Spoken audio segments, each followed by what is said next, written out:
Hello, I'm Terrence McNally. Thank you for joining us on Up Next.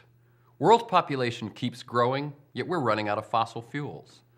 While the rich and the poor get further and further apart, millions in China and India move toward middle-class consumption. Global warming and natural weather disasters are on the rise. More than just headline stories, are these warning signs of crucial problems facing our society? Are we paying attention? And will we respond in time to avert the worst potential crises? In his Pulitzer Prize-winning bestseller Guns, Germs, and Steel, Jared Diamond examined how and why Western civilizations developed the technologies and the immunities that allowed them to dominate much of the world. Now, in Collapse, How Societies Choose to Fail or Succeed, Diamond probes the other side of the equation. What caused some of the great civilizations of the past to collapse into ruin, and what can we learn from their fates? Collapses happen not just to exotic people like Polynesians or Native Americans. They happen to blue-eyed, blonde-haired Europeans like Norwegians, the Vikings who went out and settled Greenland around AD 1000, and they built cathedral and stone churches, and they wrote Latin, and they were literate, and they wrote in runes until after about 500 years they were all dead. We're having difficulties today feeding 6.5 billion people. There are, 1 billion people today, or 2 billion who are close to the starvation level. What are we going to do when we've got another 3 billion people?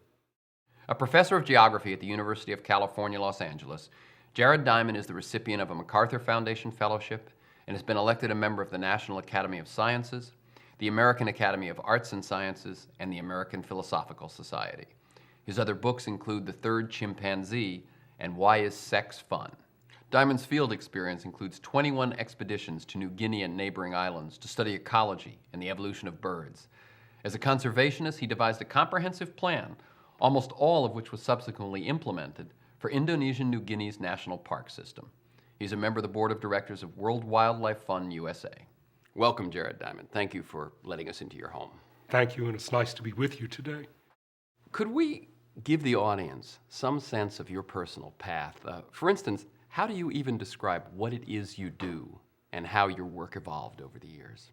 Today, I would describe myself as a geographer and environmental historian interested in large-scale questions about human societies.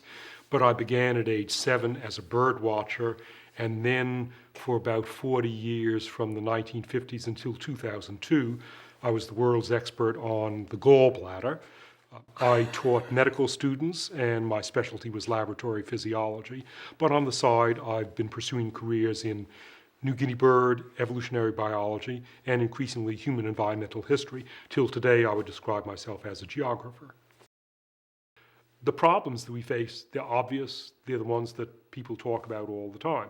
They're the problems of population, climate change, water, forests, invasive species, soil, toxic chemicals, emerging diseases. There's no secret what the problems are, and there's no secret what we have to do to solve the problems. Take them seriously. What are the two crucial, you've pointed out there were two crucial things that need to happen to save us? For the United States, the two overarching things would be for our elite not to save themselves and think that they can save themselves while everybody else goes down the tubes. It can work for a little while, it's not going to work forever. The elite have to think long-term about the rest of American society, and they have to think long-term about the other societies in the world. That's one broad issue. And the other broad issue is reappraising deeply set values, again among past societies.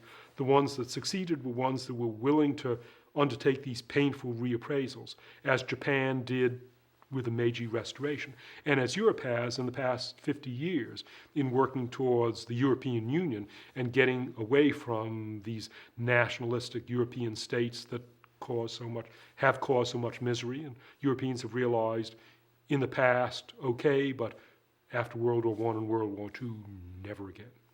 One of the key values you say we need is long-term thinking. And it seems to me that one of the good ways to approach long-term thinking is to imagine or visualize ourselves in the future and look back.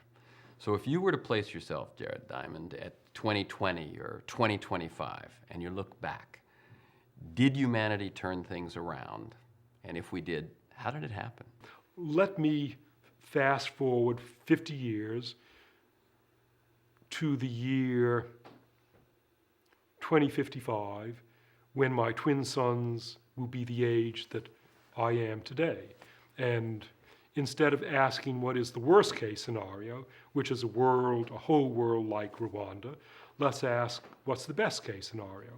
That would be, looking back from 2055, my sons at my present age would say, finally enough people began to be concerned about our problems that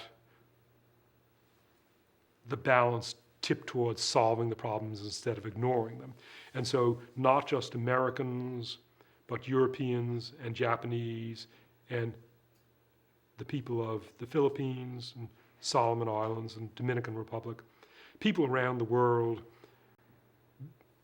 concluded, yeah, our population problems are serious. We have to halt the world's population growth. We have to halt global warming or it will do us in. We can't go on mining the world's topsoil and forests the way we are mining the world's coal supplies. We have to reduce our energy consumption and we have to switch away from fossil fuels towards wind and solar and nuclear and cleaner fossil fuels. We got to do it fast. We got to deal with the world's water problems, not by having wars between Syria and Turkey, but by conserving water. And my sons will look back in the year 2055 and say, yeah, there was some kicking and screaming and there were people who didn't want to do it and there were setbacks, but we finally did it. And now in the year 2055, we're in a world worth living in. We've essentially solved our population problems. We've halted the increase of global warming. We have a rational energy policy. And Max and Joshua Diamond, sons of Jared Diamond, deceased long in the past, this is a world worth living in. And our children, the grandchildren of Jared Diamond, can look forward to a world worth living in. That's my best case scenario. Thank you for sharing it with us. You're welcome.